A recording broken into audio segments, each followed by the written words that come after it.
peristiwanya Oh, kan apalagi ya, pengantar ini singkat para sahabat.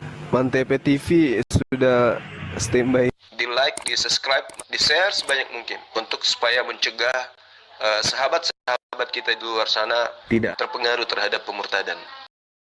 umat Tuhan, salah satunya yang disebut dalam Alkitab adalah bangsa Israel, ya kan?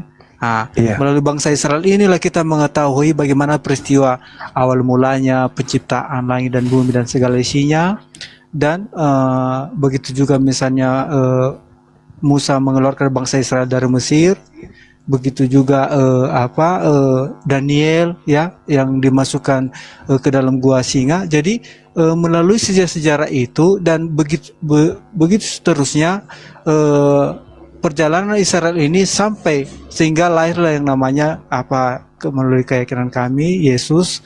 Dia lahir juga bagian keturunan dari Daud. Daud ini juga nenek moyangnya adalah Israel.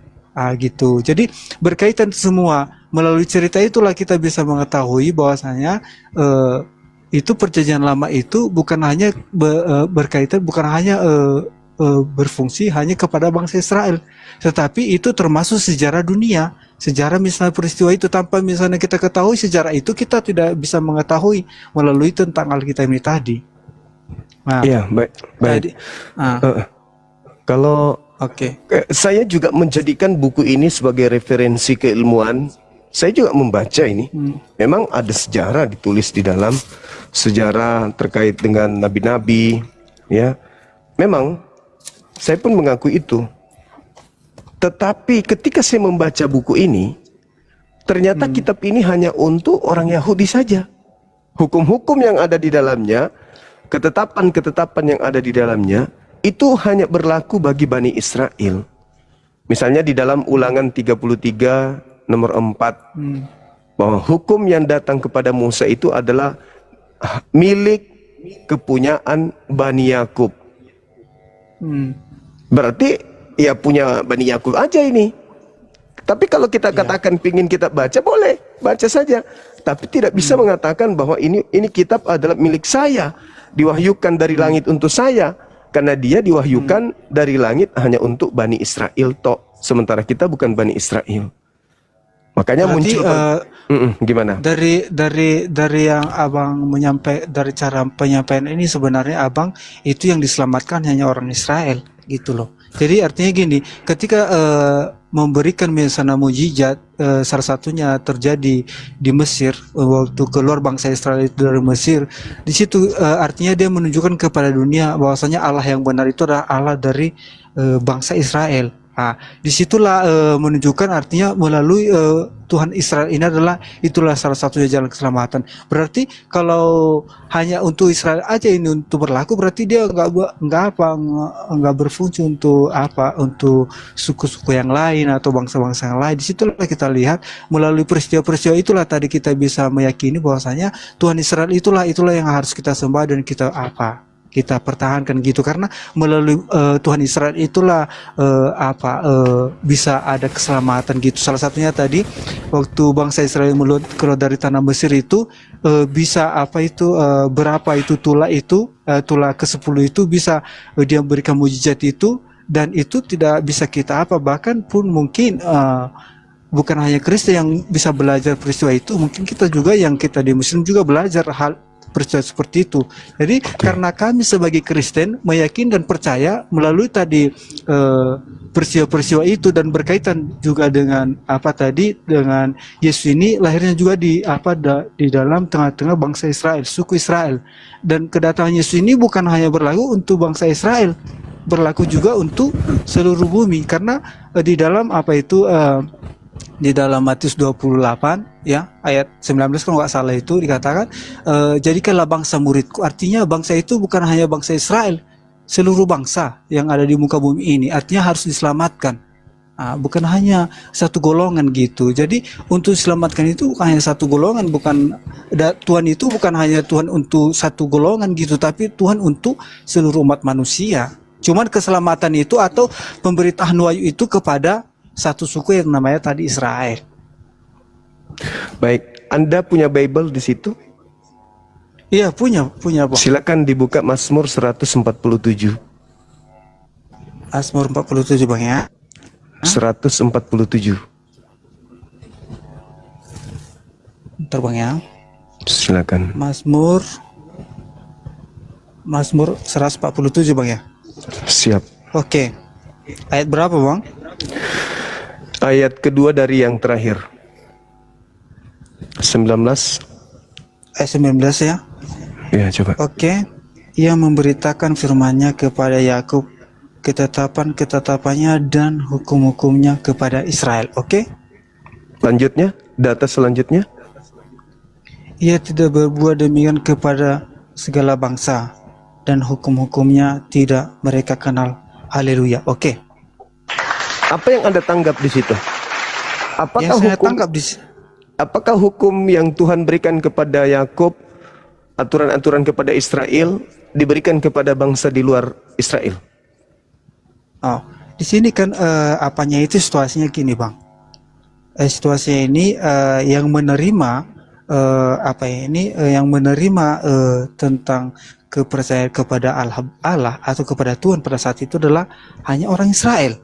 Karena yang di dalam ayat 20 dikatakan ia tidak berbuat demikian kepada segala bangsa dan hukum-hukumnya tidak mereka kenal. Artinya walaupun disampaikan kepada orang yang tidak percaya, itu tidak akan masuk di akalnya Bang. Gitu kalau kita ambil dari ayat 20-nya. Makanya mereka walaupun disampaikan hukum-hukum tentang hukum ini tadi, mereka tidak mengenal dan tidak mereka terima. Itu dalilnya dalilnya nomor 20 itu kayak mana bunyinya di sana, Bang? Ya, ini ya, nomor 20-nya Bang ya, yang paling terakhir ini dikatakan Bang. Dikatakan di sini dan hukum-hukumnya tidak mereka kenal. Jadi walaupun disampaikan hukum-hukum Tuhan ini mereka tidak akan tidak akan menerima. Memang ada perintahnya di situ akan menyampaikan ke bangsa lain atau aturan-aturannya itu tidak diberikan ke bangsa lain. Kenapa nggak diberikan ke bangsa lain? Karena mereka tidak akan menerima hukum-hukum ini dan mereka tidak mengenal hukum-hukum Tuhan. Karena hukum itu memang hanya diberikan kepada Bani Israel kan? Iya, karena hanya bangsa Israel yang menerima hukum-hukum Tuhan ini. Maka kepada bangsa Israel lah diberikan hukum ini yang bisa melaksanakan hukum ini. Terus apa hubungannya dengan Kristen kalau begitu?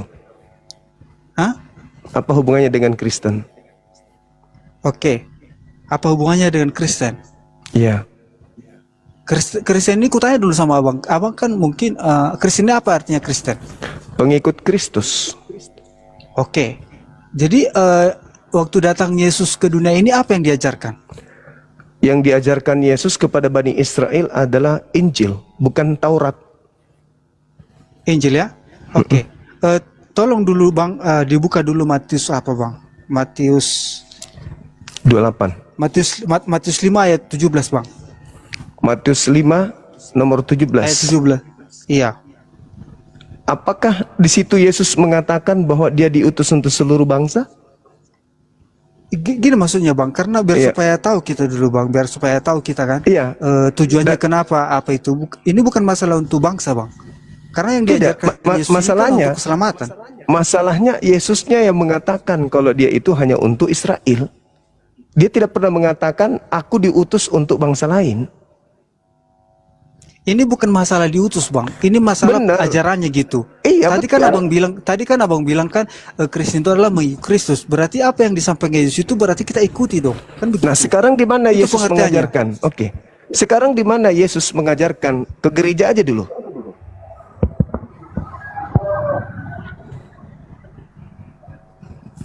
Tujuan bergereja itu menurut abang apa? Gimana? Tujuan bergereja itu untuk apa menurut abang? Menyembah Kristus. Nah, itu. Nah, di mana Yesus mengajarkan menyembah dirinya? Di mana? Ya, kan dikatakan di sini itu kan gereja itu kan untuk bersekutu. Iya, bersekutu Untuk menyembah memuji nama Kristus. Tuhan. Menyembah Kristus. Ah. Sekarang Yesus anak Maria di mana dia mengajarkan untuk menyembah dirinya? Oke. Saya bacakanlah dulu ini Bang, yang Matius 5 ini ayat 17 kan. Mungkin abang tidak bisa baca ke sana kan. Saya bacakan dulu Bang ya. Saya tahu itu Bang. Jangan kamu menyangka, kan itu. gini Bang, maksud gini, mungkin kalau Abang mungkin udah paham, mungkin penonton belum paham tentang ayat ini kan. Jadi supaya kita tahu kan, karena tadi yang saya sampaikan, yang Abang bilang tadi, Kristen itu adalah pengikut Kristus. Jadi apa yang disampaikan Yesus itu adalah ajaran kebaikan kan begitu. Oke, sabar dulu. Sabar dulu. Saya bertanya sebelum Anda baca dulu. Saya ingin gali wawasan Anda ini. Janganlah kamu, saya ingin tahu, kamu di situ maksud Yesus siapa?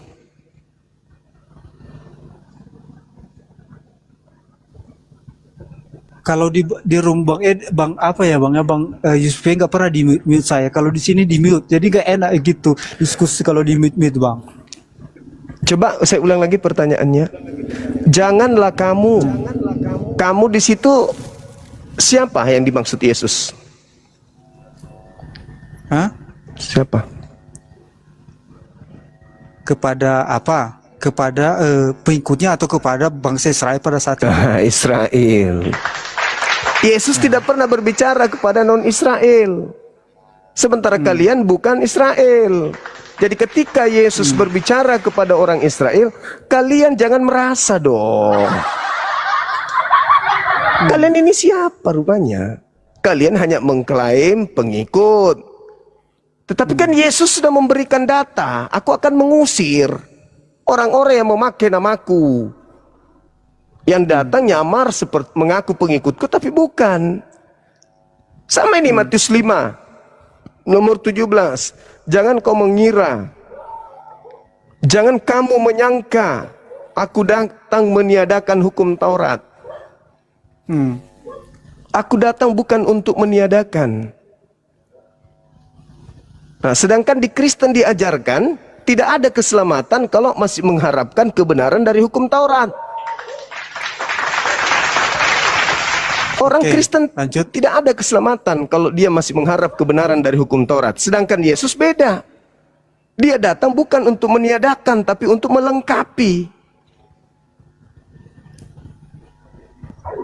Halo Jum, dengar ya?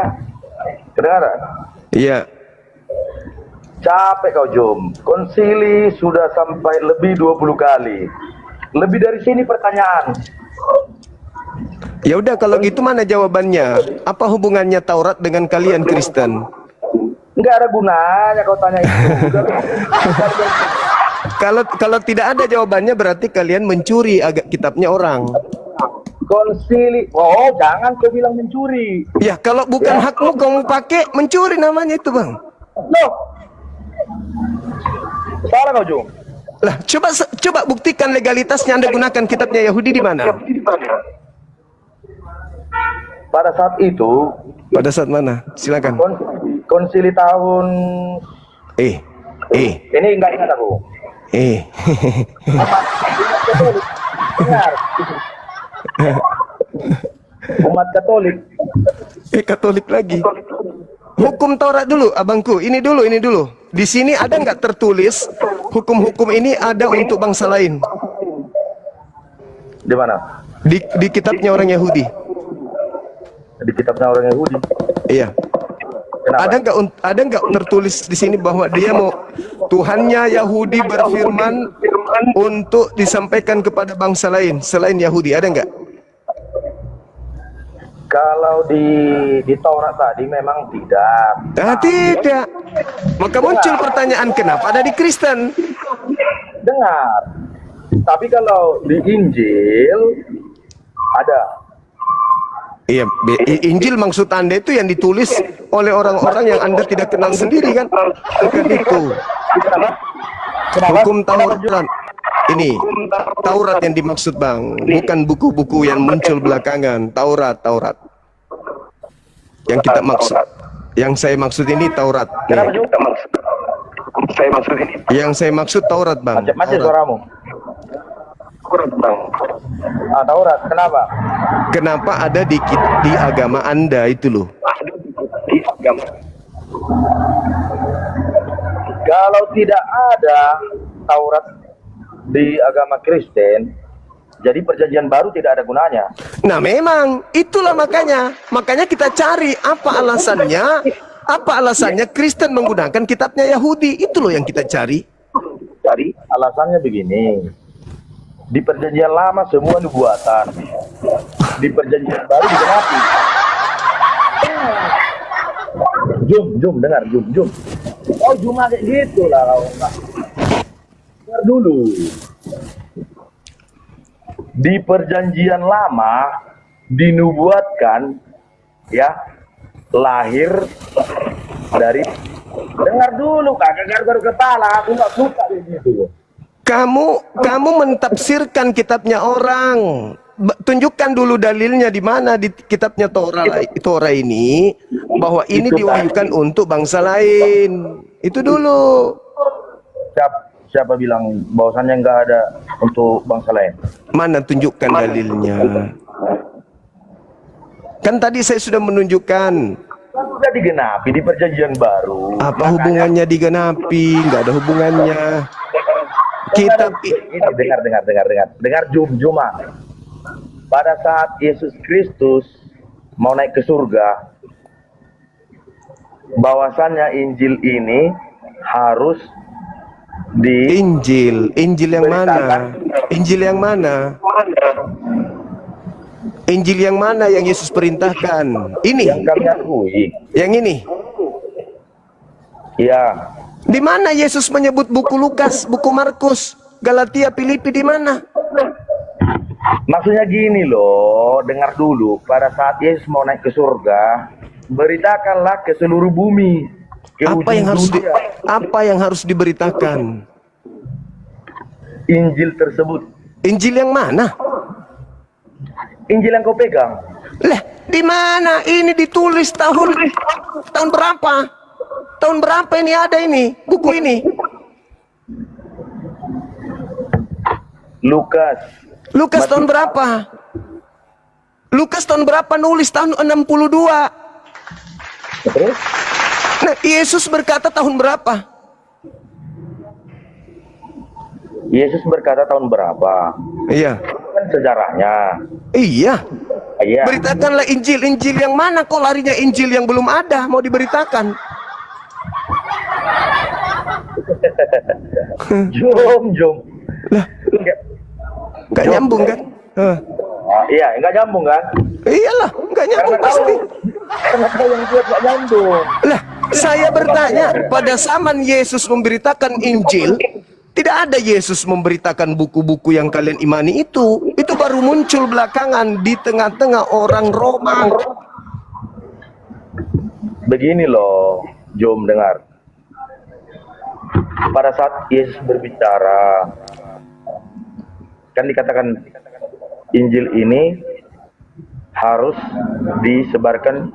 Injil yang mana? Injil yang mana? Injil yang mana?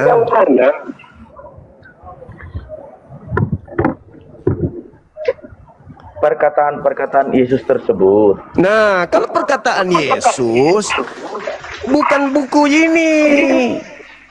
Jadi yang mana itu bukan buku.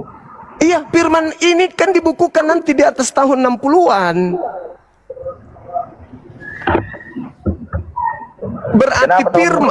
Berarti firman yang Yesus perintahkan disampaikan itu adalah dirinya utusan Tuhan kepada Bani Israel, mengajarkan Bani Israel kemudian untuk menyembah hanya kepada Tuhannya dan mengimani dirinya sebagai utusan untuk Bani Israel. Itu bukan dia adalah Tuhan, dia adalah inkarnasi Tuhan. Bukan. Yang bilang inkarnasi Tuhan siapa? Filipi 2. Apa dibilang inkarnasi Tuhan gitu? Iya, Tuhanmu inkarnasi menjadi manusia. Itu kan ajaran berbeda, bukan ajaran Yesus. Jadi yang saudara imani ini bukan Yesus Mesias yang datang kepada Bani Israel. Yang Anda imani ini adalah Mesias lain. Kau tahu itu? Tahulah. Yesus kan yang mengajarkan. Yesus mengajarkan kepada muridnya agar waspada kepada Yesus lain. Berarti itu yang asli yang ngomong kan? Yang asli yang ngomong, yang untuk Bani Israel. Sedangkan yang kalian ikuti bukan Yesus Israel, yang kalian ikuti Yesus Romawi. Makanya ketika saudara ditanya, apa hubungannya? Apa hubungannya kitabnya orang Yahudi dengan Kristen? kalian menghubung-hubungkan padahal nggak ada. Itu masalahnya tuh di situ, Bang. Oke Bang. Siap. Karena tadi kalau saya gitu ngargai kalau lagi ngomong yang satu ya udah fokus ke situ dulu kan gitu. Nah, gitu sih sistem saya Bang. Kalau Iya, mungkin saya bagus. jawabkan pada gitu. Ya, silakan, Nah, kita silakan. juga jadi sini ya Bang ya di dalam Matius 28 ayat 16 di sini katakan perintah untuk memberitakan Injil. Ayat 16 dikatakan di sini dan ke-11 murid itu berangkat ke Galilea ke bukit yang telah ditunjukkan Yesus kepada mereka. Ayat 17 ketika melihat mereka menyembahnya tetapi beberapa orang ragu-ragu. Yesus mendekati mereka dan berkata kepadaku, telah diberikan segala kuasa di surga dan di bumi. Karena itu pergilah jadikanlah semua bangsa muridku dan baptislah mereka dalam nama Bapa dan Anak dan Roh Kudus dan ajarkanlah mereka melakukan segala sesuatu yang telah kuperintahkan kepadamu dan ketahuilah aku menyertai kamu senantiasa sampai kepada akhir zaman. Jadi sini katakan Termute, jangan di mute. siapa yang mute Bang? Moderator kayaknya. Silakan. Baru kali ini Bang ya, aku udah 6 kali gabung di Roof apa itu UPI, nggak pernah di mute Bang. Jadi Saya juga, tolong disampaikan dulu, Iya. tolong disampaikan sama moderatornya jangan di mute itu nggak apa gitu, nggak etis lah. Nggak usah Betul, dibuka betul. room ini kalau di mute kan gitu. Iya, betul. Saya Itu kan mengacau. saya kan orangnya sopan Bang, nggak ngehujat Iya. kan. Betul. Jadi kalau terkecuali kalau hujat ya nggak apa-apa. Saya maklum kalau di mute. Iya, tolong dibawa, saya hapus moderatornya nanti ya. Kalau sembarang mute, orang lagi bernarasi gitu. Oke Silakan, Bang. Saya ulang Bang ya. Lanjut aja. Enggak, saya nggak tahu sampai di mana tadi. Itu dia katakan pergilah beritakanlah Injil kepada seluruh makhluk. Sorry. Oke. Jadikanlah seluruh bangsa. Di sini dikatakan Bang, di dalam ayat 19 tadi katakan karena itu pergilah jadikanlah semua bangsa muridku dan baptislah mereka dalam nama Bapa dan Anak dan Roh Kudus dan ajarlah mereka melakukan segala sesuatu yang telah kuperintahkan kepadamu dan ketahuilah aku menyertai kamu senantiasa sampai kepada akhir zaman. Itu dalam Matius 28 ayat 19 atau tadi dari ayat 16. Jadi di sini semua orang, jadi artinya tidak terbatas. Tidak bukan oknum tadi, bukan hanya kepada kaum Israel, tetapi semua orang. Yang namanya orang berarti bukan dibilang di sini tadi hanya kepada bangsa Israel. Itu Bang, yang bisa saya tanggapi sedikit dari pertanyaan Abang tadi. Oke. Dari mana dasarnya itu orang Kristen itu mengatakan ajaran itu mengapa mereka tiru-tiru. Jadi di sini Bang sudah disampaikan ini di dalam Matius 28 ayat 19 dan 20. Terima kasih Bang. Oke. Jadi gini ya, saudara, itu diucapkan oleh sosok yang keluar dari kubur, betul? Maksudnya Bang? Di Matius 28 itu ucapan oknum yang keluar dari kubur. Oke, lanjut. Iya kan? Iya kan? Yesus di Yohanes 17 ayat 8 mengatakan segala firman yang engkau berikan kepadaku telah aku sampaikan kepada mereka. Segala firman yang Tuhan berikan kepadanya sudah Yesus sampaikan kepada murid-muridnya. Sedangkan muncul lagi ada orang yang keluar dari kubur berkata kepadaku telah diberi kuasa baik di langit maupun di bumi. Pergilah jadikanlah seluruh dunia, seluruh bangsa menjadi muridku. Nah sekarang kalau itu adalah Yesus Bang, berarti yang disalib ini adalah orang yang dikutuk. Yesus yang dikutuk.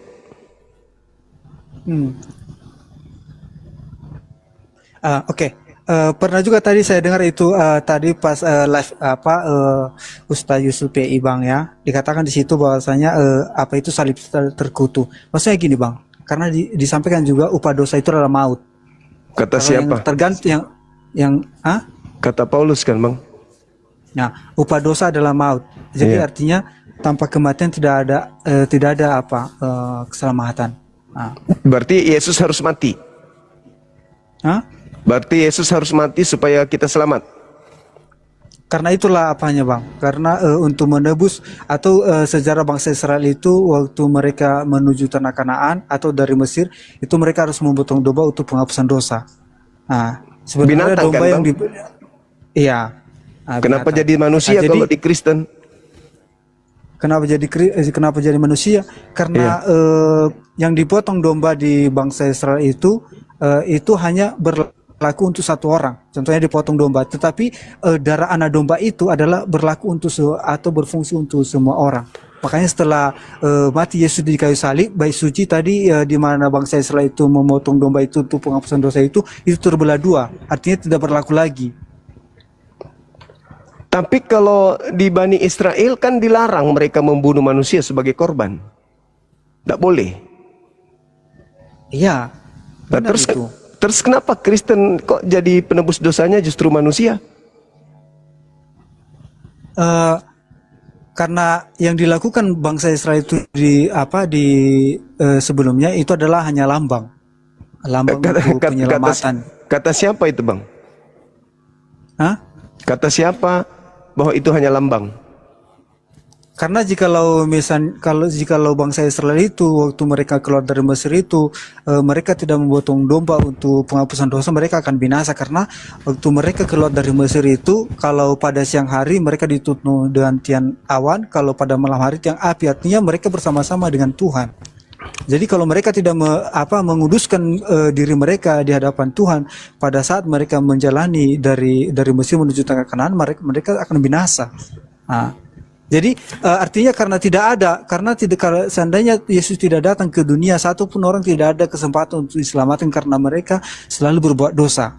Nah, jadi karena dikatakan di situ karena begitu besar kasih Allah akan dunia ini, kan di dalam apa itu Bang, dalam Yohanes 3 ya. Sebentar dulu Bang ya. Kalau saya buka dulu Bang ya, di dalam Yohanes 3 ayat 16 itu ya. Iya, ayat 16. Saya bacakan dulu Bang ya. Dalam Yohanes 3 ayat 16, karena begitu besar kasih Allah akan dunia ini sehingga ia telah mengaruniakan anaknya yang tunggal supaya setiap orang yang percaya kepadanya tidak binasa melainkan beroleh hidup yang kekal. Nah, jadi artinya karena begitu besar kasih Tuhan kepada dunia, bukan hanya kepada bangsa Israel tetapi seluruh dunia, makhluk yang ada di bumi ini, maka dia mempersembahkan anak yang tunggal. Ya, karena begitu kasih, karena tidak ada lagi kesempatan untuk diselamatkan, maka Tuhan itu dia harus Jadi gini, menjelma menjadi manusia. Oke Bang. jadi gini saudaraku, di dalam ajaran agama Yahudi, makanya saya tadi berkata ini untuk imamat, ini untuk Yahudi saja, bukan untuk Kristen.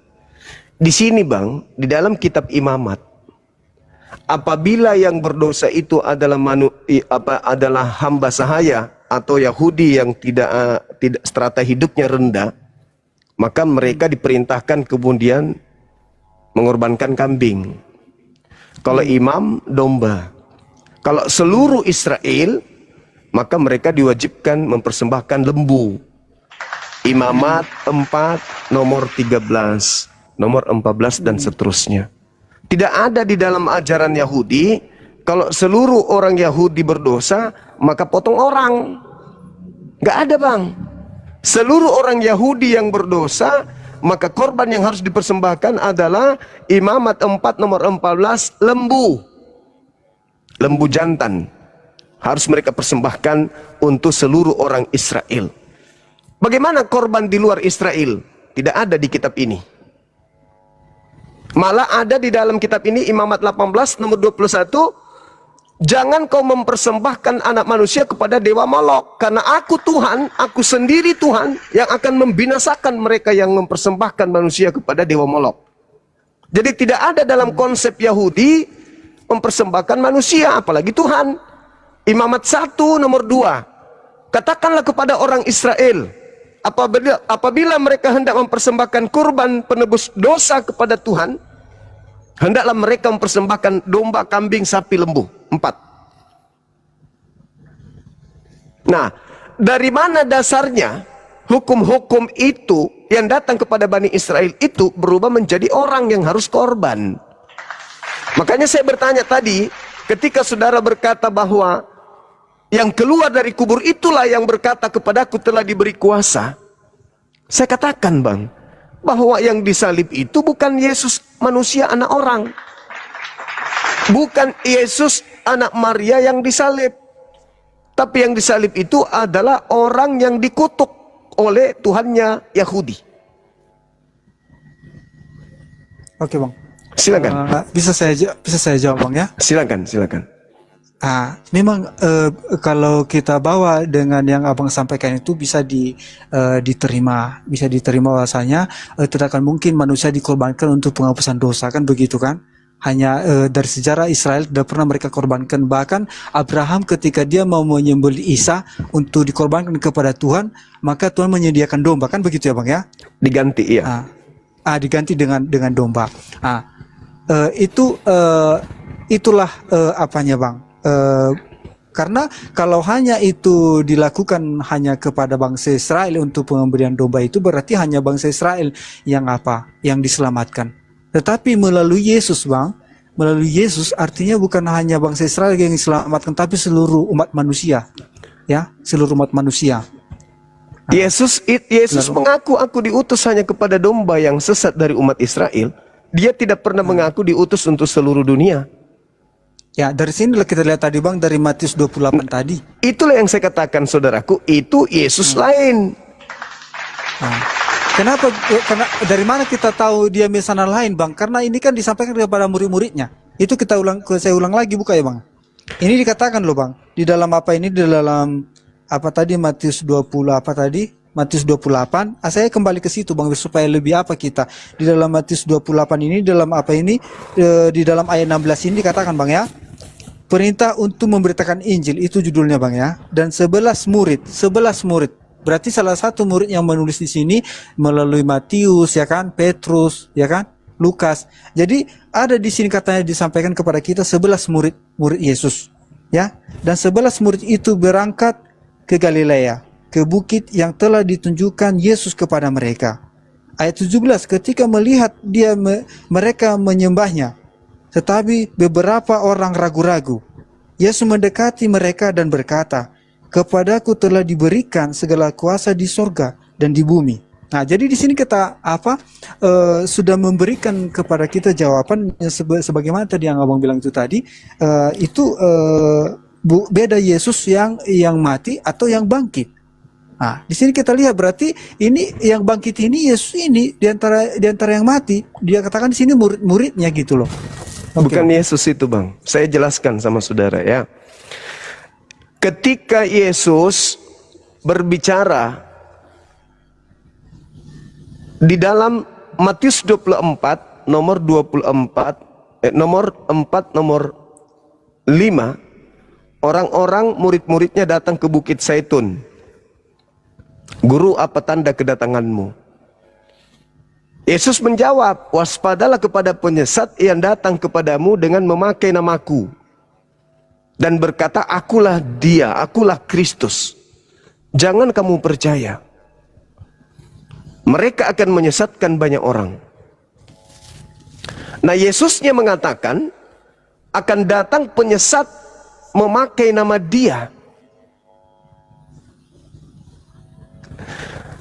Kalau saya menguraikan ini terlalu panjang, saya langsung ambil keputusan aja yang terakhir. Menurut saudara, yang menginginkan kematian terhadap Yesus, Tuhan Bapa atau Elohim yang dikenal oleh orang-orang Kristen, orang Yahudi, atau iblis yang menginginkan kematian terhadap Yesus? Kalau sesuai yang saya pelajarin selama ini bang ya, sesuai yang saya pelajarin selama ini, tanpa kematian Yesus di kayu salib maka tidak ada yang selamat. Itu Paulus, itu nanti belakangan. Maksud saya sebelum penyaliban, yang menginginkan terjadinya penyaliban atau terjadinya pembunuhan, ya, Tuhan atau iblis? Iblis, Bang. Kenapa bilang? Iblis. Iblis Kenapa kan? bilang, Bang? Kenapa? Kan gitu kan, kenapa? Iya, Karena sekarang iblis tidak biar saya jelaskan. Menurut yang saya pahami, Bang, ya. Kenapa diinginin iblis untuk mati Yesus supaya tidak tersebar misalnya kebenaran ini? justru tersebar setelah dia dibunuh. Maksudnya gini loh, Bang. Miliaran manusia malah menyembahnya. Selama 3,5 tahun Yesus mengabarkan firman Tuhan, pada saat itu iblis sudah berencana untuk apa? Membunuh. Untuk membunuh Yesus. Di Yes. dalam Matius apa? Di dalam Matius apa namanya itu? Matius 4 itu, Bang, ya. Ya waktu Yesus dibawa ke padang gurun, bahkan ditawarkan misalnya berbagai macam supaya jatuhkan dirimu ke apa? Artinya iblis sudah berencana supaya gagal misi Yesus itu untuk memberitakan Injil ini tadi. Oke, saya ulang lagi pertanyaan saya. Yang menginginkan kematian kepada Yesus, Tuhan atau iblis? Anda menjawab iblis. Berhasil nggak iblis membunuh Yesus? Berhasil. Apa upah yang Anda terima atas keberhasilan iblis? Ya, artinya setelah mati Yesus di kayu salib, artinya dia sudah apa? Sudah mengalahkan misalnya apa setan itu tadi. Artinya walaupun dia digoda, artinya kematian Yesus itu tadi, disitulah apa? Disitulah suatu kemenangan. Kenapa? Dia menurut iblis kan dia sudah merasa sudah merasa berhasil dia membunuh Yesus melalui apa? Melalui orang Israel. Kan yang mengalu-alukan untuk membunuh Yesus kan bangsa Israel.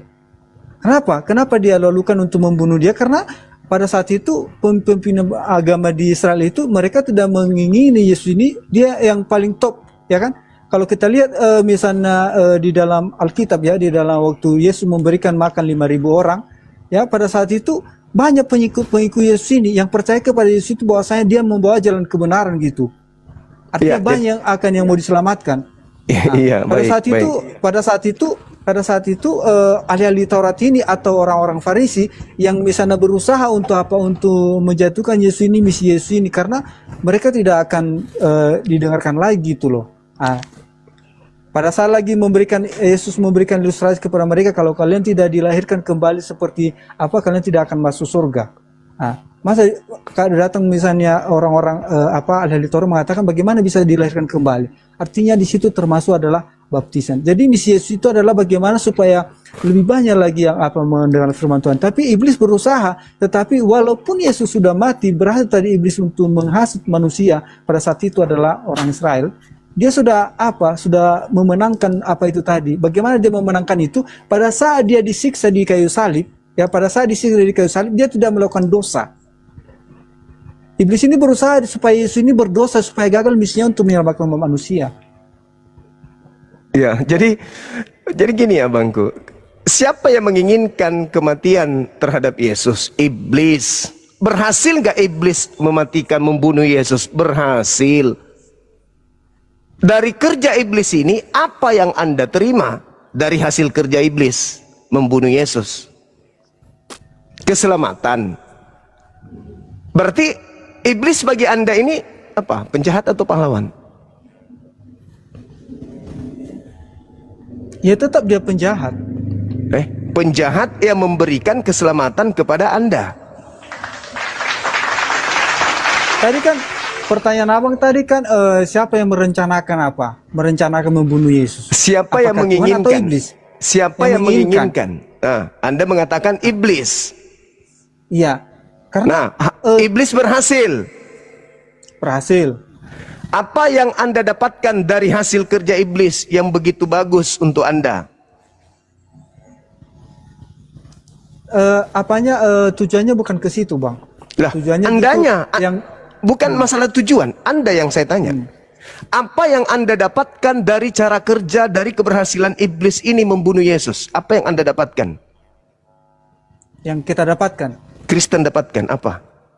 Yang kita dapatkan, Bang, melalui tadi kematian Yesus ini tadi, kita melihat dia bisa apa? Dia bisa mati, menyelamatkan, dan terus bisa bangkit dari antara orang mati. Menyelamatkan Anda kan? bisa mati di antara orang mati. Artinya walaupun mati, kalau dia mempertahankan kebenaran, berarti bisa ada harapan untuk dibangkitkan kembali. Enggak, maksud saya, dari hasil iblis membunuh Yesus, Anda sebagai Kristen mendapatkan keselamatan, betul? Oke. Apa yang Anda ingin ucapkan kepada iblis yang begitu berjasa untuk Anda? Ya kan tujuannya tadi iblis ini kan membunuh Yesus kan bukan untuk apa, untuk supaya selamat dia untuk dalam misinya untuk menyelamatkan manusia atau menyampaikan Injilnya, menyampaikan firman Tuhan. Tetapi misinya itu supaya bagaimana Yesus ini gagal misinya untuk menyelamatkan manusia. Nah, tapi ternyata iblis berhasil membunuh Yesus, tapi ternyata menyelamatkan manusia, termasuk Anda.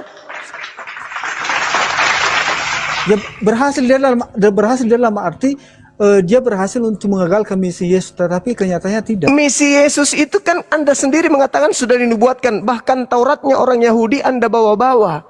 Demi untuk Yesus Anda itu mati dan menebus dosa-dosa Anda. Sementara yang berjasa mematikan Yesus di salib itu adalah iblis. Dan hasil dari pekerjaan itu dipanen oleh saudara. 2 miliar manusia panen dari hasil iblis.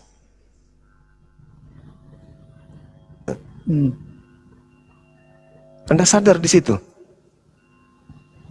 Makanya saya bertanya, siapa yang keluar dari kubur ini?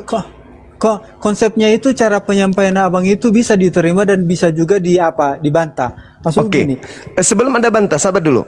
Saya ulang lagi pertanyaan saya untuk yang ketiga kalinya. Siapa yang menginginkan kematian terhadap Yesus? Tuhan atau iblis? Tuhan itu tidak pernah menginginkan kematian Yesus. Berarti iblis? Iya. Berhasil tidak iblis? Berhasil. Oke, baik. Anda punya kitab?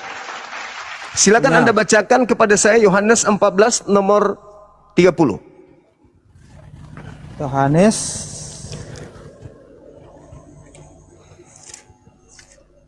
14 ayat 30.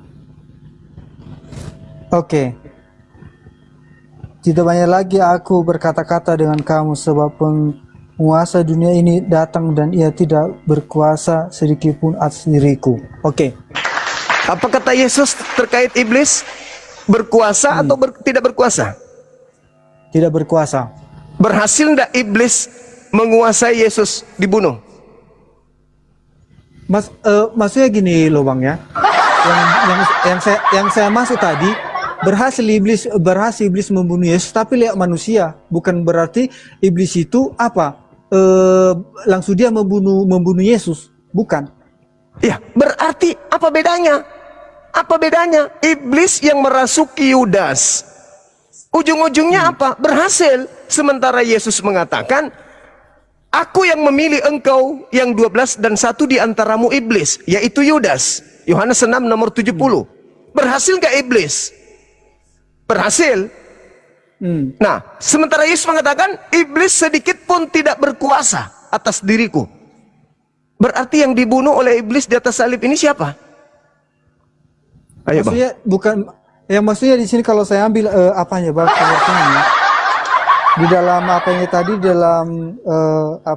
di dalam Yohanes 14 ayat 30 ini, tidak banyak lagi aku berkata-kata kepadamu, disampaikan kepada muridnya maksudnya di sini, sebab penguasa dunia ini datang dan ia tidak berkuasa sedikit pun atas diriku. Maksudnya di sini ayat 31-nya, tetapi supaya dunia tahu bahwa aku mengasihi Bapa dan bahwa aku melakukan segala sesuatu yang seperti yang diperintahkan Bapa kepadaku. Bangunlah, marilah kita pergi dari sini. Jadi di sini maksudnya di sini Bang. Gimana maksudnya? Gimana?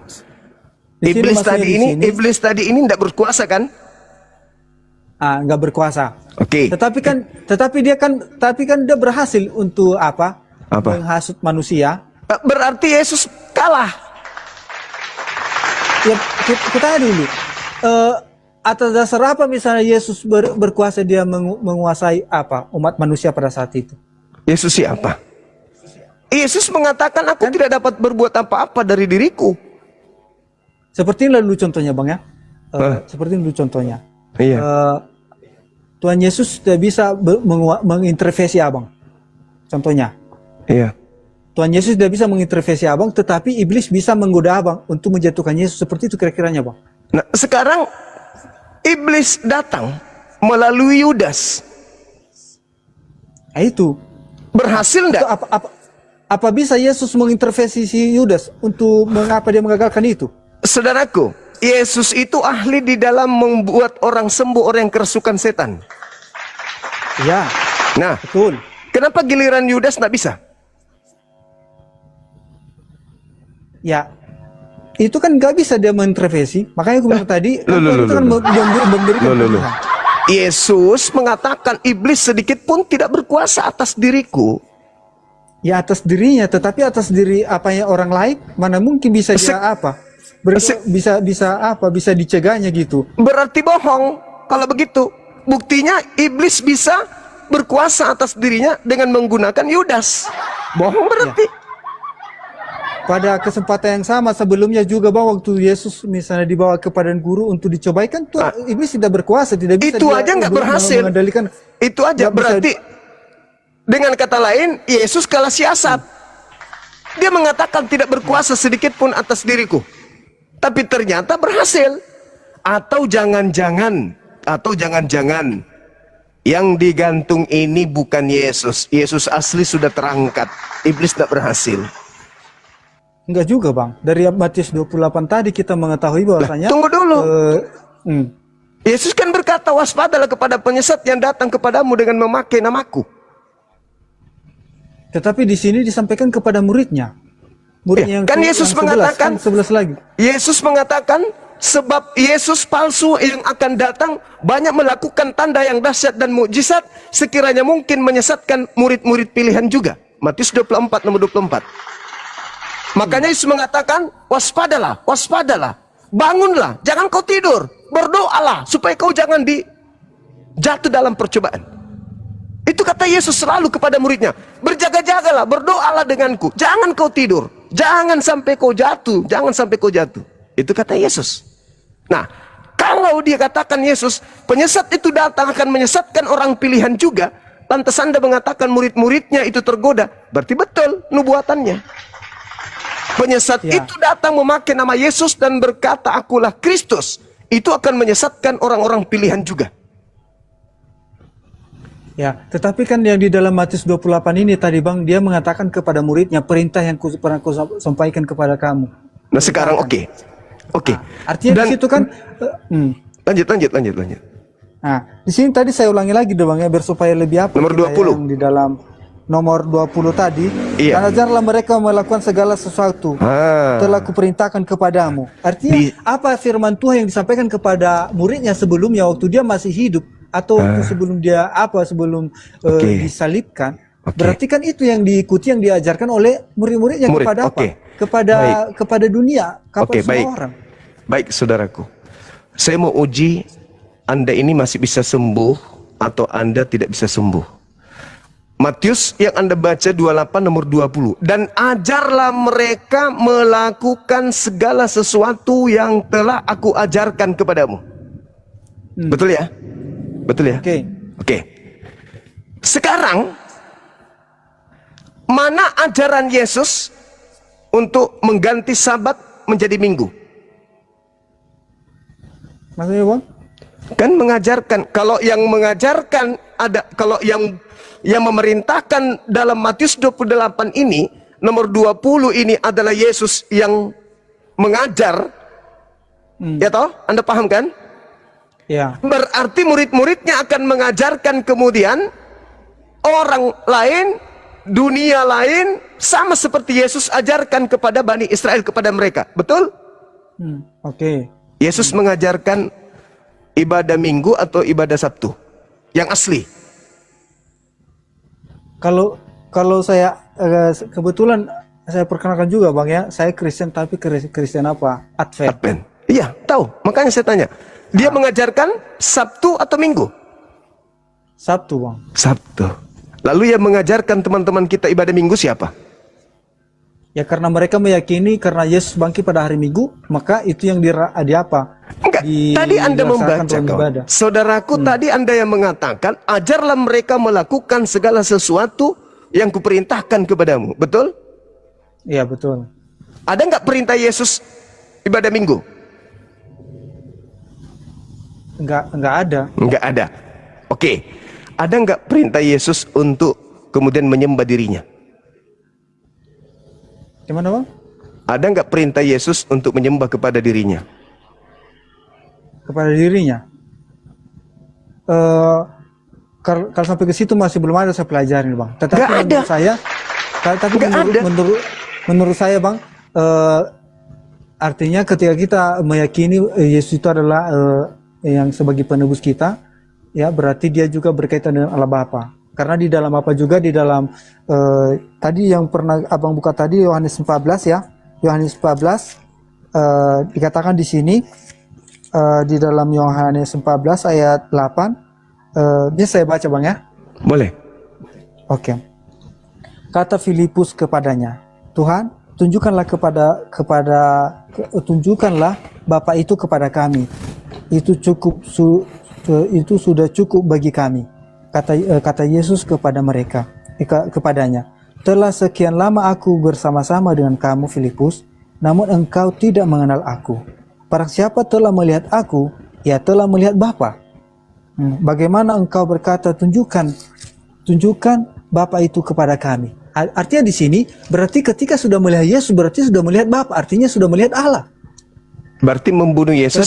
Berarti kalau kita sembah misalnya Allah Bapa, berarti kita juga terus serta untuk menyembah Yesus. Berarti kalau membunuh Yesus, membunuh Bapa.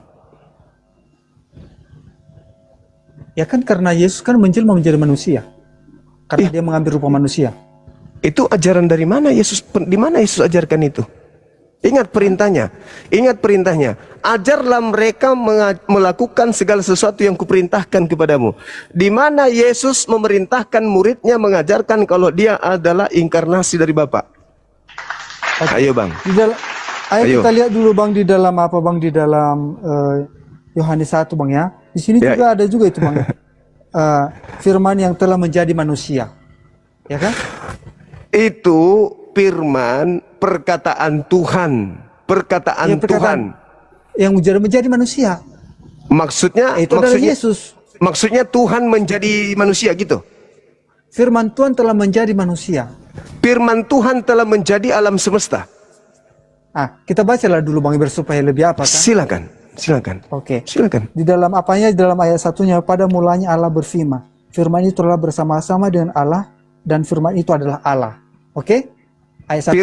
Firman yang dimaksud di situ perkataan, ide, sifat. Pokoknya itulah biar saya sampaikan. Enggak, saya tanya dulu. Firman yang bersama-sama dengan Tuhan itu perkataan, ide atau pikiran atau apa? Kalau dengan cara yang Abang sampaikan itu mungkin saya masih belum paham cara mengaplikasikan. Tetapi di dalam kejadian ketika Tuhan berfirman, jadilah jadi. Kan begitu? Ya, jadi. Ketika dia itulah firman Tuhan. Berarti kalau bisa dipastikan itu adalah perkataan, ya? Perkataan. Oke. Saya ulangi lagi ayat 1-nya, Bang, ya. Silakan. Saya senang sekali berdiskusi dengan Abang karena enaklah masih bisa nggak pala apa gitu kan. Terima kasih banyak, Bang, ya. Lanjut. Ini. Di sini dalam ayat 1-nya itu dikatakan pada mulanya adalah firman. Saya ulang lagi, pada mulanya adalah firman. Firman itu adalah bersama-sama dengan Allah dan firman itu adalah Allah. Berarti kita tahu tadi firman itu adalah bersama-sama dengan Allah dan firman itu adalah Allah. Berarti Allah sendiri firman itu. Ayat kedua. Dan ia pada mulanya bersama-sama dengan Allah. Sekarang ayat 3-nya, dan sesuatu dijadikan oleh dia dan tanpa dia tidak ada sesuatu pun yang telah dijadikan, segala yang telah dijadikan. Dalam dia ada hidup dan hidup itu adalah terang manusia. Terang itu bercahaya dan dalam kegelapan. Dan ayat 14-nya, Bang. Ayat 14-nya kita sampai lagi. Firman itu telah menjadi manusia. Jadi daging, Bang. Di sini. Itu. Ayat 14-nya, firman itu telah menjadi manusia dan diam di antara kita. Artinya di antara manusia, kan begitu kan? Dia dalam antara kita. Dan kita telah melihat kemuliaannya, yaitu kemuliaan yang diberikan kepadanya sebagai anak tunggal Bapa, penuh kasih karunia dan kebenaran. Di sini baru saya dapat, Bang. Untunglah saya belajar sama Abang ya. Mungkin dalam ayat 14 ini katanya tadi diberikan kepadanya sebagai anak tunggal. Di dalam Yohanes Yohanes 3 ayat 16, karena begitu besar kasih Allah akan dunia ini sehingga ia telah mengaruniakan anak yang tunggal supaya setiap orang yang percaya kepadanya tidak binasa melainkan memperoleh hidup yang kekal. Jadi melalui ayat yang saya pelajari ini saya jadi semakin tambah pengetahuan saya, Bang. Oke, boleh saya jelaskan? Oke, Bang. Oke. Mazmur 33 nomor 9. Mazmur 33, Bang ya. Atau Matius 4 nomor 4. Coba dibaca. Matius 4, Bang ya.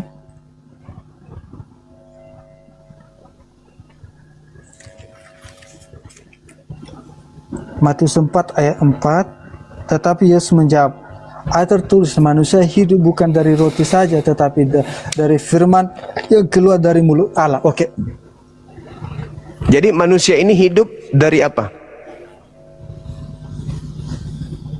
Dari firman yang keluar dari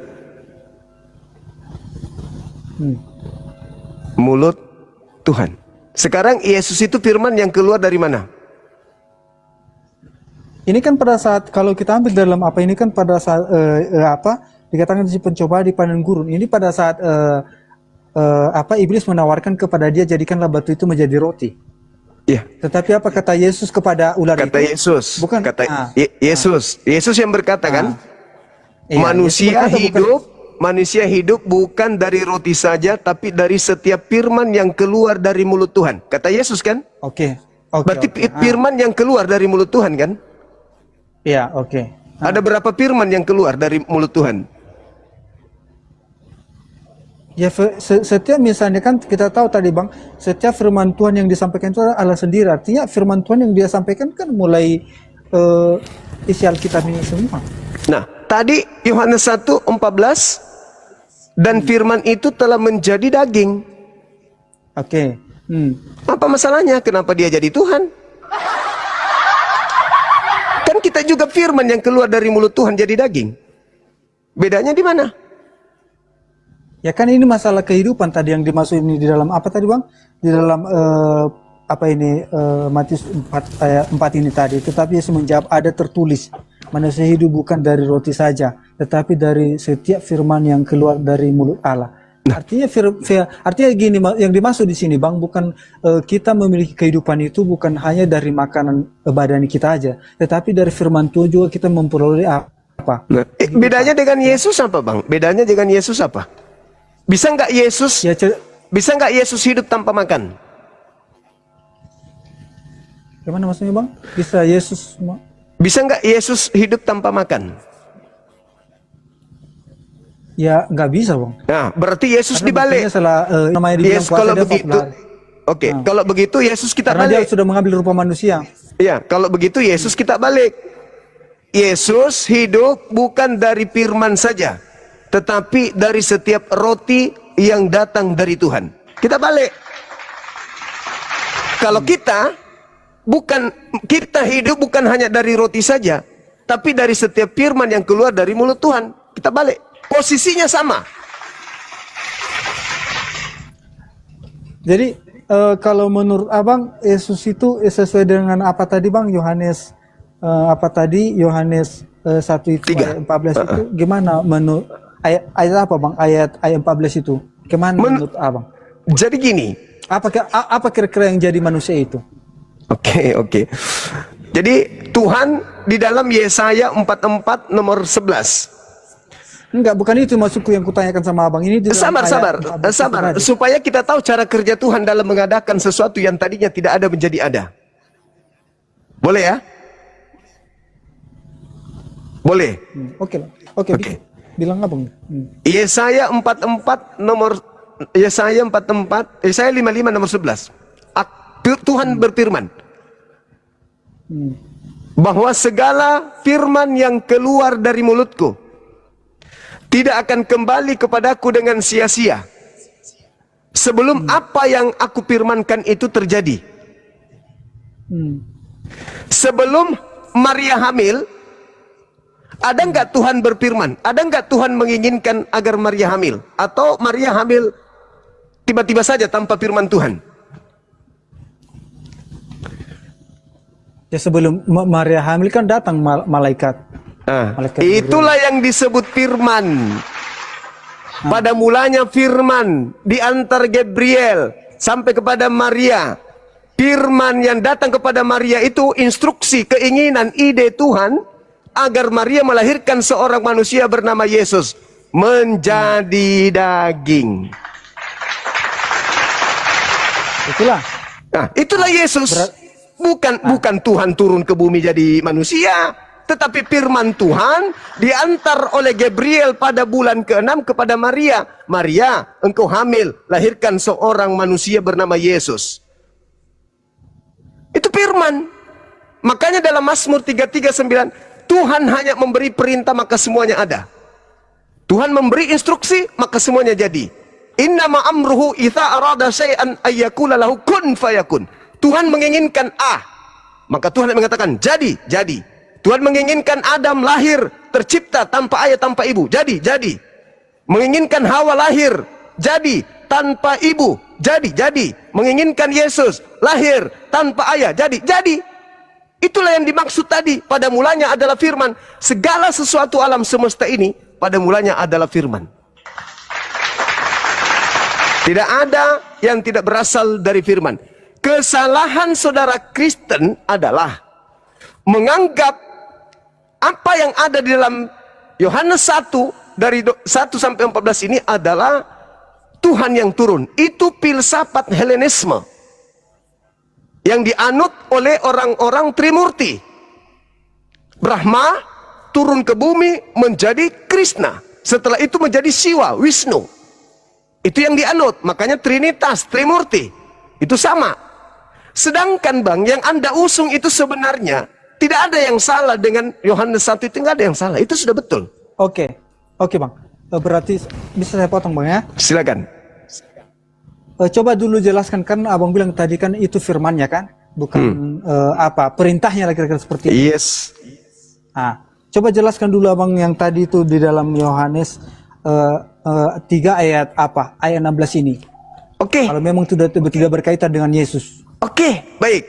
Begitu besar kasih Tuhan akan dunia ini, akan dunia loh. Oke, bukan Israel kan? Bukan Israel. Bukan. Dunia. Oke? Begitu besar kasih karunia Tuhan akan dunia ini, sehingga dia menganugerahkan anaknya yang tunggal. Barang siapa yang percaya kepada Yesus tidak binasa, melainkan memperoleh hidup yang kekal. Betul? Ketika Yesus berkata, aku diutus hanya kepada domba yang sesat dari umat Israel, Anda percaya nggak? Iya. Tinggalkan Kristen Advent kalau Anda percaya. Maksudnya gini loh Bang, tadi dibilang dalam 16 itu karena begitu besar kasih Allah akan dunia ini. Berarti dunia bukan bisa ada bangsa Israel. Iya. Jadi saya sebagai seorang Muslim, bukan orang Israel, kalau percaya Yesus itu utusan Tuhan hanya untuk Bani Israel, saya tidak mati, saya hidup, saya memperoleh hidup kekal. Baru lagi kan Bang, untuk sekarang tunggu. menegaskan. Dunia harus percaya Yesus adalah Nabi, Yesus adalah Mesias untuk Bani Israel. Itu sesuai dengan pengakuan mulutnya. Aku diutus hanya kepada domba yang sesat dari umat Israel. Matius 10 nomor 5 nomor 6. Yesus berpesan kepada ke-12 muridnya agar jangan ke bangsa lain, melainkan pergi kepada domba-domba yang sesat dari umat Israel. Yohanes 17 nomor 3. Hidup kekal itu adalah mereka mengenal Engkau satu-satunya Allah, Tuhan, Eloah yang benar, dan mengenal Yesus Kristus yang Engkau utus. Saya ingin bertanya kepada saudara. Menurut Yesus, kita yang di luar Yahudi memperoleh hidup yang kekal apabila Yesus kita kenal sebagai Tuhan atau utusan Tuhan. Sebagai Tuhan, Bang. Di mana ya yang dalilnya? Kok jadi tabrakan? Dengar. Yohanes 17 nomor 3. Hidup kekal itu adalah mereka mengenal engkau satu-satunya Tuhan yang benar dan mengenal Yesus yang engkau utus. Yesus dikenal sebagai Tuhan atau sebagai utusan Tuhan untuk memperoleh hidup yang kekal. Menurut Yesus. Sebagai Tuhan, Bang. Sebagai Tuhan, Bang. Kenapa? Satu-satunya Tuhan tadi yang mana? Gini, tadi abang bilang tadi kan, Yesus itu sebagai utusan untuk sebagai nabi maksud abang atau sebagai Tuhan. Tapi menurut keyakinan saya sebagai Tuhan. Dari mana saya ambil? Enggak, Gitu kan? hidup kekal dulu. Sabar dulu. Hidup kekal, Yohanes 17 nomor 3. Hidup kekal menurut Yesus mengenal dia sebagai Tuhan atau sebagai utusan Tuhan. Yang mana tadi, Bang? Nomor berapa? Saya baca dulu, Bang. Yohanes 17 nomor 3. Yohanes 17 ayat 3. Biar kita buka dulu, Bang, supaya jangan bisa disimpulkan. Nanti saya jawabkan nggak apa. Ayat 3, Bang. Silakan, silakan. Inilah hidup yang kekal itu, yaitu bahwa mereka mengenal Engkau satu-satunya Allah yang benar dan mengenal Yesus Kristus yang telah Engkau utus. Oke, di sini dikatakan diutus ya, Bang ya. Judul besarnya kita ambil dulu di sini, duka cita yang mendahului kemenangan. Nah, jadi duka cita itu judul besarnya, Bang. Bukan itu, sorry, Bang. Doa Yesus untuk murid-muridnya. Oke, doa Yesus untuk murid-muridnya. Murid-muridnya selamat memperoleh hidup kekal kalau mengenal Yesus sebagai diutus untuk menyelamatkan dunia, maksudnya itu, Bang, supaya kita iya, sebagai apa? mengerti, Bang. Diutus dia untuk menyelamatkan dunia. Iya, menyelamatkan dunia. Kalau dunia mengakui dia sebagai utusan, maka dunia selamat. Tapi kalau dunia mengenalnya sebagai Tuhan itu sendiri, dari mana selamatnya? Mana dalil pengakuan Yesusnya? Ayo. Oke. Bersupaya apa tadi, Bang ya? Kenapa saya yakin kalau Tuhan Yesus itu adalah Tuhan? Loh, berarti saudaraku, sabar dulu. Berarti Anda sudah membantah hidup kekal. Selamat, Anda tidak hidup kekal berarti. Simpel kan? Gini loh, Bang. Tadi waktu di dalam Yohanes 14 ayat ayat 8 sampai 9, waktu kata Filipus, tunjukkanlah kepada kami Bapa itu.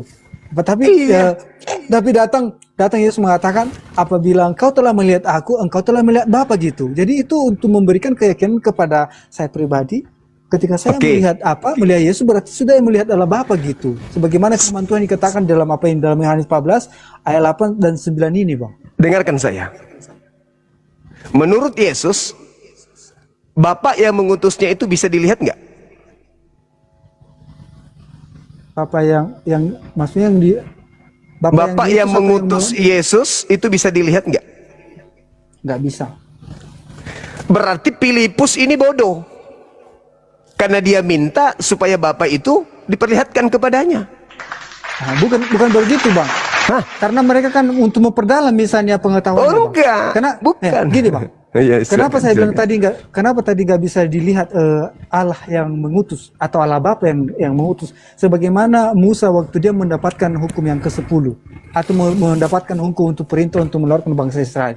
Apa dia bilang Tuhan kepadanya, tinggalkan kasutmu karena di mana kamu berada, kamu sudah kudus tempat kamu berada di situ. Jadi pada saat datang Yesus itu datang sebagai api. Jadi kalau datang Allah Bapa sebagai api, bahkan ketika Musa mendapatkan hukum Taurat atau hukum yang ke-10, itu tidak bisa bertatapan muka dengan Tuhan. Karena cahaya kemuliaan Tuhan itu sangat luar biasa. Nah, disitulah kita lihat bahwasanya apabila kita tidak bisa kita melihat apalagi sebagai orang yang berdosa. Nah, makanya tadi saya bilang kita nggak bisa melihat Allah Bapa yang mengutus Yesus. Nah, itu. Jadi maksudnya di sini utusan itu adalah supaya kita mendapatkan hidup yang kekal. Di dalam apa tadi, Bang ya? Di dalam Yohanes 17 ayat ayat 14 ayat 3. Ayat 3 inilah hidup yang kekal. Itu yaitu bahwa mereka yang mengenal Engkau telah satu-satunya Allah yang benar-benar mengenal Yesus Kristus yang telah Engkau utus. Jadi artinya ketika misalnya kita kalau saya ambil misalnya pengertiannya ayat ini Bang ya, ayat 3 ini Yohanes 17 ini, artinya ketika kita mengenal Yesus ini, karena Yesus telah menyelamatkan, telah mengalahkan maut, artinya sudah mengalahkan maut ini, artinya orang bisa mendapat hidup kekal. Artinya bagaimana kebaikan Tuhan untuk misinya untuk menyelamatkan umat manusia. Kalau kita ambil ya Bang ya, karena di sini doa Yesus untuk murid-muridnya. Jadi kalau saya baca dari ayat satunya ini, mungkin kita bisa dapat maknanya. Tapi maknanya saya ambil di sini Bang adalah melalui Yesuslah kita mendapatkan hidup yang kekal itu. Tanpa misalnya pengorbanan Yesus di kayu salib atau pengorbanan Yesus di dunia ini, maka tidak ada keselamatan. Maka orang tidak akan bisa mendapatkan hidup yang kekal. Jadi gini saudara, tadi Anda sudah mengakui iblis menginginkan kematian. Oke. Dan Yesus mengatakan iblis tidak akan berhasil membunuh aku. Gak berhasil. Iya kan ya? Nah, itu iblis menginginkan kematian terhadap Yesus. Anda sudah akui. Sebenarnya gini Bang, bukan menginginkan, dia berusaha untuk menggagalkan misi Yesus untuk menyelamatkan dunia gitu. Lah, kalau itu bisa.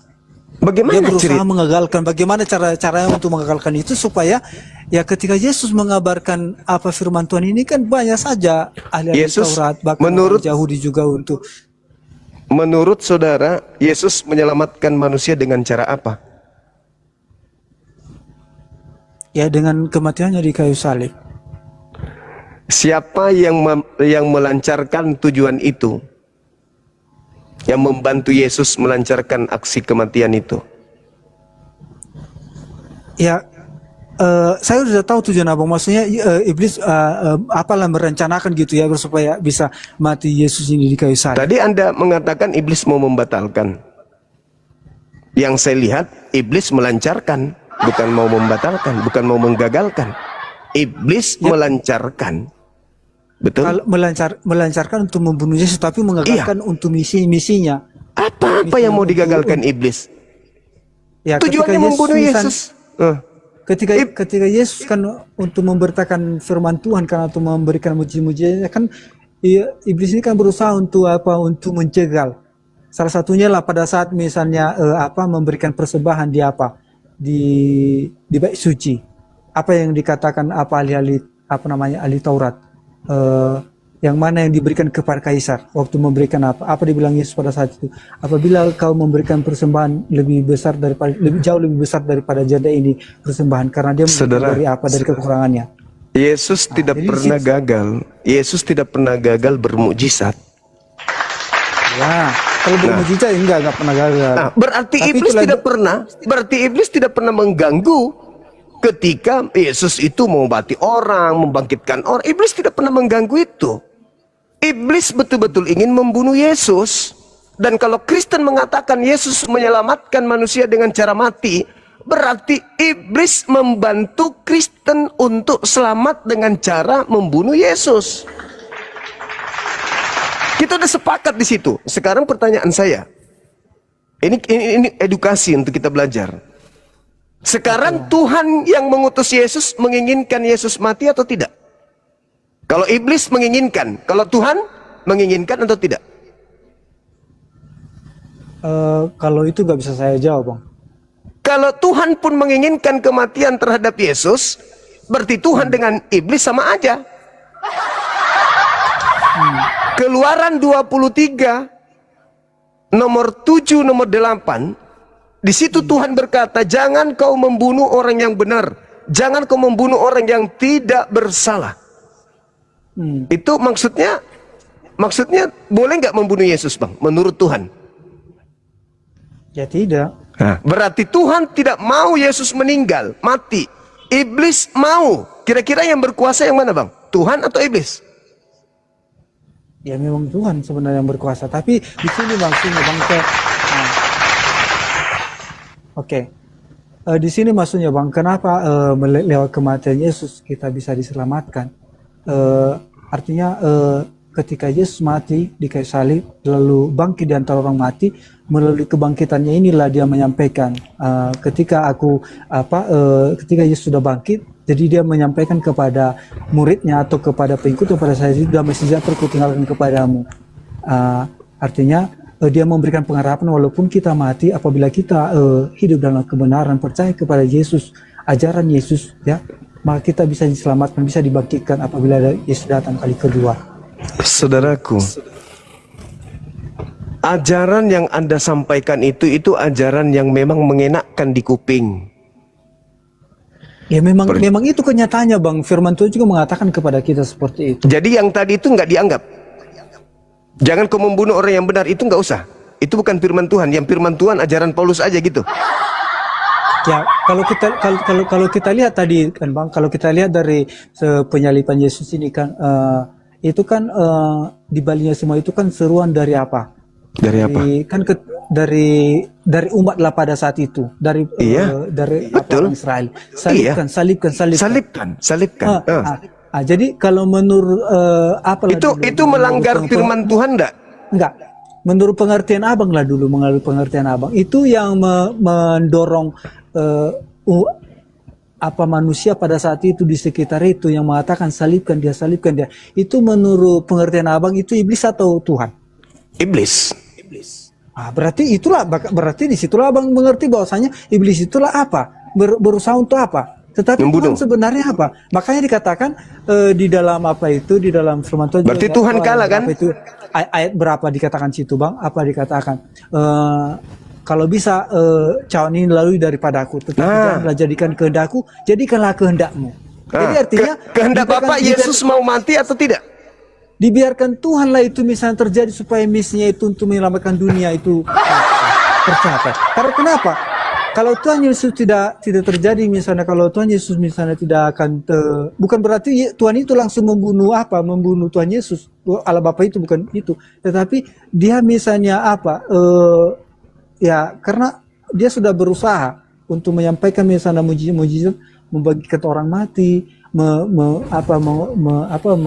yang buta bisa melihat, ya kan? Artinya ketika misalnya Yesus mati, di situ kita membuktikan bahwasanya ada pengharapan, itu adalah ketika sudah mati bangkit, dan setelah bangkit dia memberitakan kepada muridnya, ya. Bahkan ada juga di dalam, mungkin Abang sudah belajar tentang firman Tuhan ini, bahwasanya ketika si Thomas dikatakan kalau memang Thomas atau hantu tidak akan tidak bertulang atau tidak berdaging. Pada saat Thomas, karena Thomas ini salah satunya yang tidak percaya kalau tidak melihat. Ya, ketika dia sudah bangkit, artinya kalau memang Tuhan Yesus ini adalah yang bukan Yesus yang disalibkan atau bukan Yesus yang mati itu, mungkin tidak akan ada bekas paku di tangannya, dan mungkin mereka melihat itu bukan Yesus. Ketika misalnya Yesus sudah mati atau waktu belum disalibkan, mereka melihat bagaimana rupa Yesus ketika juga sudah bangkit dari orang mati. Yesus itu menunjukkan tangannya bahwasanya ini bekas paku yang sudah kena paku. Dan inilah saya, ya. Maka setelah itu, setelah Yesus sudah bangkit dari antara orang mati, maka sekitar 40 hari lagi lamanya dia di bumi ini untuk mengajarkan kepada pengikutnya, pada saat itu salah satunya muridnya. Maka itulah tadi Matius yang 20 tadi ayat 28 itu, ayat 19 dan 20 itu dikatakan, jadikanlah bangsa muridku.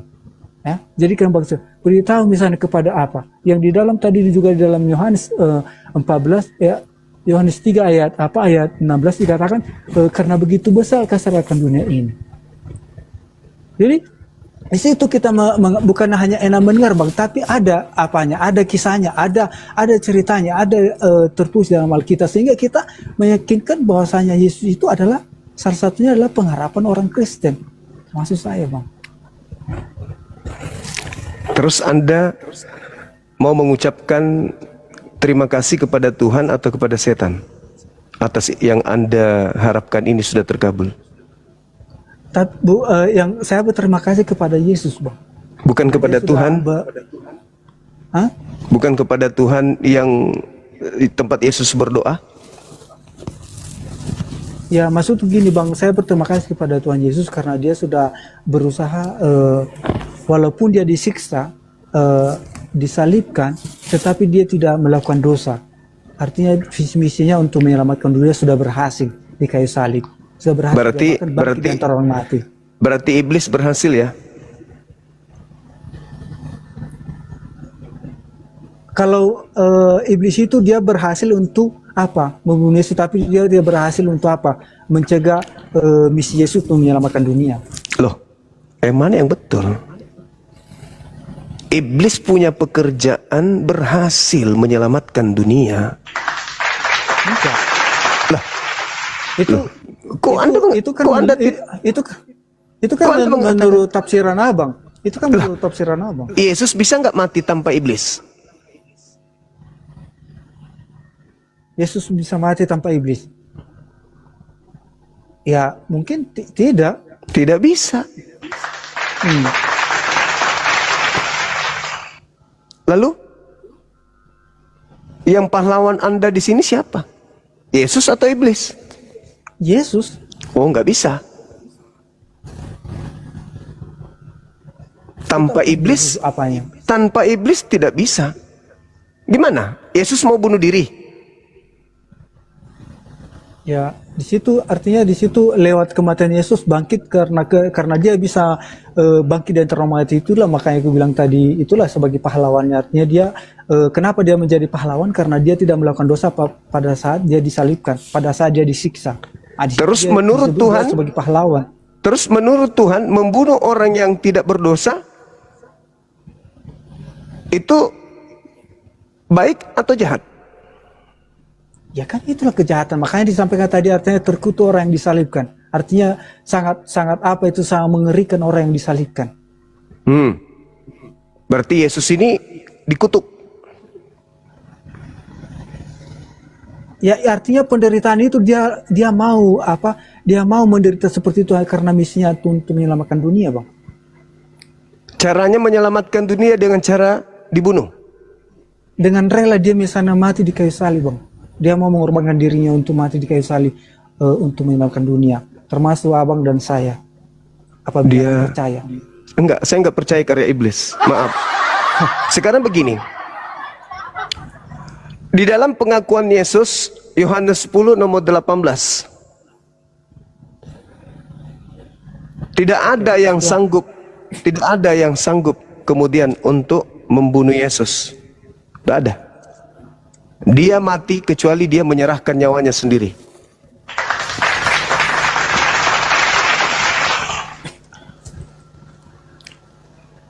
Apa tadi Yohanes 10 tadi, Bang? Iya, nomor 18. Nomor 18, judul besarnya, Bang, Gembala yang Baik. Ayat 18 ya. Tidak seorang pun mengambil daripada aku, melainkan aku memberikannya menurut kehendakku sendiri. Aku berkuasa memberikannya dan berkuasa mengambilnya kembali. Inilah tugas yang ku terima dari Bapakku. Ada nggak yang bisa membunuh Yesus? Berarti terima kasih, Bang. Jadi tambah pengetahuan saya dengan hal ini. Ya, ada nggak yang dia memberikan nyawanya untuk apa? Untuk tebusan umat manusia. Oke. Itu maksudnya, Bang. Oke, baik. Jadi tidak ada yang bisa mengambil nyawa Yesus kan? Nggak bisa ada mengambil nyawa Yesus, tapi lewat apa itu tadi, lewat pengantaran manusia itu tadi untuk menyelidiki. Iblis tadi, berhasil nggak mengambil nyawanya? Bukan mengambil, iblis itu bukan mengambil nyawa Yesus, Bang, tapi apa? Tadi yang menginginkan kematian kepada Yesus siapa, Bang? Yang menginginkan kematian? Yang menginginkan kematian Yesus tadi ya. Kalau iblis itu kan dia berencana untuk mengagalkan misi Yesus, itu aja intinya. Kok misi terus Anda sebutkan ini? Bung, Anda punya agama Kristen, misi Yesus datang ke dunia adalah mati. Itu konsep di agama Anda. Dia turun ke bumi untuk mati. Nah, iblisnya ini mencegat Yesus untuk mati atau memerintahkan orang-orang membunuh Yesus? Mana yang betul, Bang? Kalau saya ambil di sini dari kalimat ini tadi, Bang, ya, di dalam ayat apa ini tadi, gembala yang baik. Artinya kalau kita lihat misalnya gembala yang baik itu bagaimana supaya menyelamatkan apanya gitu, ternanya atau domba-dombanya, dia berusaha menyelamatkan. Karena apa pernah juga mungkin abang pernah dengarkan juga disampaikan bahwasanya 99 dombanya dalam kandang tapi satu yang hilang dia akan berusaha mencarinya itu. Artinya karena saya sampaikan tadi dalam karena begitu besar kasih Allah. Artinya walaupun misalnya tidak berharga di mata manusia tapi berharga kita di hadapan Tuhan. Ya, sekali lagi saya ulang, Bang. Yesus turun ke bumi itu untuk mati kan? Menurut konsep keyakinan Anda, siapa yang kemudian membantu Yesus untuk mencapai cita-citanya mati? Iblis kan? Kalau yang dari cara abang menerangkan itu berarti kalau membantu berarti direncanakan, Bang. Direncanakan kerjasama iblis dengan Tuhan. Kan kira-kira seperti itu kalau abang mengalihkan pembicaraan kita ini. Anda yang menganggap kerja iblis itu jalan selamat. Berarti kerjasama antara iblis dan Yesus menyelamatkan Anda. Jadi kontesnya, Bang, bukan kerjasama, Bang. Yang kontesnya itu tadi, iblis berencana untuk mengagalkan misi Yesus untuk apa? Untuk mengabarkan atau keselamatan. Salah satunya ketika Yesus nanti disalibkan mungkin dia akan berbuat dosa atau menyalahkan Allah Bapa, kan kira-kira seperti itu. Nah, itulah misinya. Tapi ternyata ketika Yesus disalibkan, ketika Yesus disiksa, Tuhan Yesus tidak melakukan dosa. Maka sebelum Yesus itu kan Tuhan Yesus itu kan udah tahu dia sebelum dia disalibkan. Apa dia katakan? Kalau bisa cawan ini lalui daripada aku, tetapi janganlah jadikan kehendakku, jadikanlah kehendakmu yang jadi. Artinya misi iblis ini tadi berusaha dia mengagalkan itu. Artinya kalau Yesus nanti disalibkan, maka dia akan apa? Akan menyalahkan Allah Bapa dengan dia menderita sebagai manusia. Dia apa? Disalibkan. Tetapi ketika Yesus sudah disalibkan, Yesus sudah melakukan dosa, bahkan dia tidak menyalahkan Allah Bapa, sehingga dia bisa bangkit bangkit di antara orang mati. Dan dia membuktikan juga itu. Dan sebelum dia disalibkan, sebelumnya dia sudah menyampaikan kepada muridnya, saya akan mati pada hari ketiga, saya akan bangkit. Dan itu dia buktikan ketika dia tidak ada bangkit. dibilang saya, Bang, anak manusia. Oh, mungkin dibilang anak manusia karena oke lah, Bang. Jadi itulah mungkin abang udah lebih fasih dengan ayat ini, Alkitab ini. Sekarang begini. Terima kasih juga, Bang. Saya jadi ketika Anda Tuhan dengan belajar dengan abang. Sekarang begini. Ketika Anda berkata di dalam Lukas 22 Yesus berdoa, di mana dia mengatakan, biarlah kemudian cawan ini berlalu, tapi bukan atas kehendakku. Ini kan detik-detik penangkapan kan? Iya. Artinya dia tahu sebenarnya dia mau disalibkan. Detik-detik penangkapan. Iya kan? Iya. Yesus berdoa. Kemudian malaikat turun memberikan kekuatan kepada dia. Betul? Di Lukas 22 itu. Malaikat turun memberikan kekuatan kepada Yesus. Sehingga dia sangat ketakutan. Peluhnya seperti titik-titik darah yang berjatuhan ke tanah. Jadi Yesus pasrah enggak di situ Yesus? Pasrah enggak Yesus, Bang? Ya pasti pasrah, Bang, karena dia dia serahkan kepada Bapa. Iya. Sekarang pertanyaan saya, ketika Yesus mengatakan atas kehendakmu, apakah Bapa berkehendak membunuh Yesus? Atau menyelamatkan Yesus? Mana yang benar? Mencelakakan Yesus atau menyelamatkan Yesus? Kehendak Bapaknya. Ya, karena Allah Bapa itu tahu sebenarnya itu penderitaan Yesus itu akan disalibkan, akan menderita. Ya, enggak, Bang. Itu kan asumsi Anda. Itu asumsi. Sekarang begini ya, Bang, sederhana aja. Yesus pasrahkan kepada Bapa, atas kehendakmu yang harus terjadi ya, aku ikut aja. Nah, Bapa ini kehendaknya apa? Membunuh Yesus, menganiaya Yesus, atau menyelamatkan Yesus?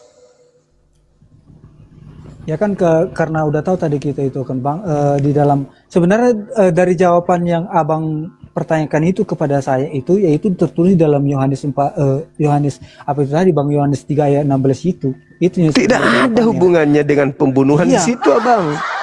Tidak ada. Termasuk di situ, Bang. Kenapa saya bisa? Astagfirullahaladzim, ya Allah ya Karim. Kok jadinya ke sana? Kenapa aku bilang gitu bang ya? Saya bacakan dulu sama abang ya, supaya apa lagi? Karena begitu besar kasih Allah akan dunia ini, ya? Percaya. Meruniakan anak yang tunggal. Supaya siapa yang percaya? Percaya. Jadi artinya Loh, ketika anak yang terus apa tunggal hubungannya itu, dengan salib? Apa hubungannya dengan salib? Anak yang Ada apa hubungannya dengan salib? Percaya kepada Yesus? ya karena Yang anak yang tunggal itu tadi. Oke.